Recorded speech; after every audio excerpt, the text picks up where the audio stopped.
Hey everybody, how are y'all doing?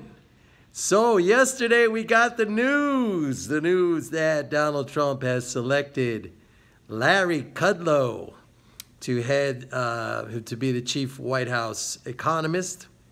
Kudlow, of course, was a contributor on CNBC. He had a show got canceled, but I went over some of the, the past economic or market calls that Kudlow made in the crash and after the crash, all of them completely wrong. Okay, Kudlow predicted hyperinflation because of the Fed's monetary policies. He predicted a collapse in the dollar because of the Fed's monetary policies. He said that interest rates would skyrocket because foreign creditors would not lend us dollars, of course, which we can create without limit. The United States is the monopoly issuer of the dollar. So all of these things he got wrong. By the way, Larry Kudlow is not an economist. Not that that's a bad thing, but he has a bachelor's degree in history from Princeton.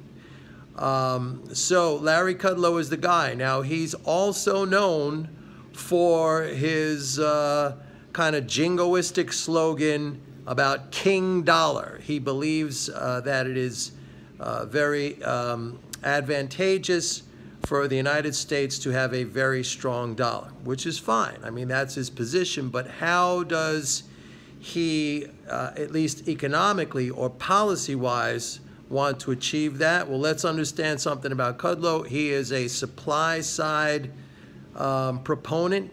You know, he's like a Art Laffer sycophant. And supply-siders believe in tax cuts and deregulation. And it's really the tax-cutting part, because he believes that growth will equate to a higher dollar. But that there's not a correlation there, okay? I can show you countries that have miserable growth, and their currencies are very, very strong as a consequence of that terrible growth, probably because in those many cases they have imposed very severe austerity that literally makes the currency hard to get. Okay, the currency is very strong, the economy is very weak. And I can show you countries that have very strong economies where the currency is weak. I mean, China being one example.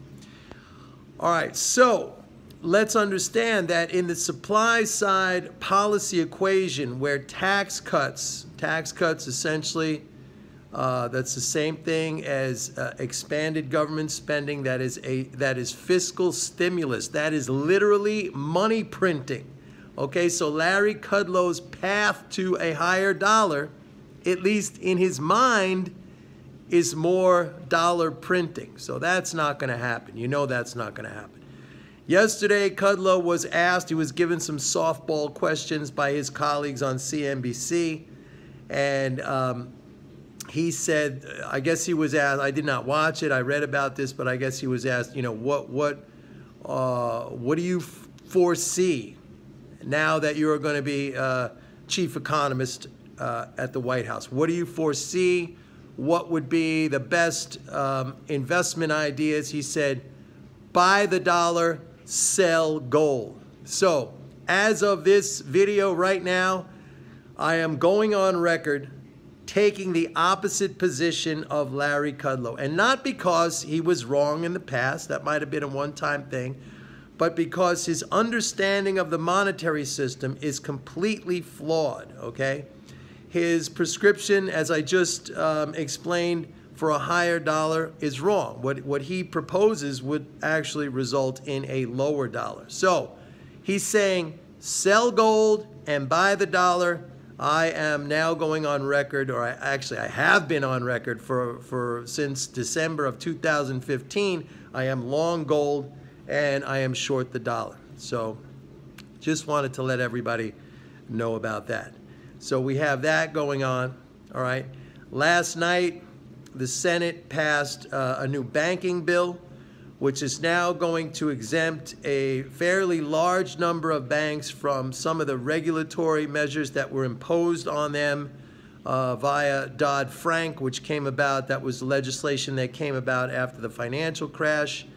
This should result in an expansion or an acceleration in lending. I mean, we will see, my subscribers will see the numbers because I give it to them every week, the bank credit and the banking numbers. So we will see the effect of that. But if that happens, and I suspect it will happen, we will see much stronger growth in the economy, much higher inflation. Now, the final thing I want to talk about, and this is very interesting, I came across an article yesterday where some guy who I guess is technically oriented, he looks at charts, he said that interest rates are up against the 25-year trend line. In other words, they're bumping up against that 25-year downtrend line.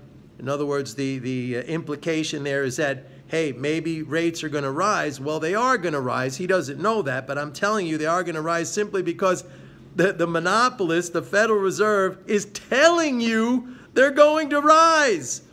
But anyway, it's interesting for me to read something like this because you have a guy, and this applies to really most participants in the markets. They're using something like charts, some method that has no attachment to either the fundamental reality or the policies, more importantly, the policies that are creating that fundamental reality. So he saw his little line back away from that big, long 25-year downtrend line. He's saying, aha, rates must be going down again now because it didn't go through my line, okay? Well, I'm here to tell you it's going to go through his line simply because the line does not create the macro fundamental conditions that cause rates to go wherever they're going to go. The monopolist, the central bank, the Fed, is the one who makes rates go where they are going to go. And literally the Fed has been telling this guy and everyone, if you care to listen, it's going to go through the line, okay? So if you want, I mean, if you can't look at this and think, how easy is it to make money? How easy is it? Because 100% of the people out there, and again, I always use the term 100% or that number because we are a tiny, tiny, tiny minority. But everyone thinks like this guy, like, hey, it didn't go through the line, so that means rates are going back down. That has about as much credibility or as much meaning as, I just can't even come up with a comparison. I mean, that has zero. It's craziness. That's like Stone Age stuff. That's like very, very some primitive tribe, witnessing something like a lightning bolt and saying, oh, that's the gods throwing down. We must have done something wrong.